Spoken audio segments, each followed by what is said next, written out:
Welcome to Chillin' 101. We hope this video helps. You start by unlocking your Android and making sure the screen responds. This prevents accidental taps. First, open Settings or swipe down and tap the gear icon so you get to System Controls quickly. Once in Settings, find Sound and Vibration or Sound. This groups all volume controls together. You do this because Android separates media from calls and notifications, so hitting the right menu saves time. Now that you're in Sound, you're ready to adjust the media channel specifically. You should play any media first so the OS shows the media slider. This ensures you're changing the correct channel. Tap the media volume slider and drag for fine control because on-screen sliders allow precise levels versus hardware steps.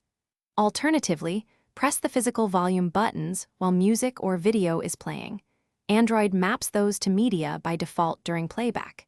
If your device supports separate app volumes, enable it so you can balance apps independently.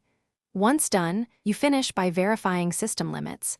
Make sure Do Not Disturb isn't muting media and that any volume limit or safe volume warning is disabled if you need higher output. If you still hear nothing, restart the media app. Make sure the app's internal volume or mute isn't set low. If that fails, reboot the device to reset audio services. As a quick test, plug in headphones, then unplug to check speaker output. This helps isolate whether the issue is software or hardware. Thanks for watching. Consider subscribing if we helped you.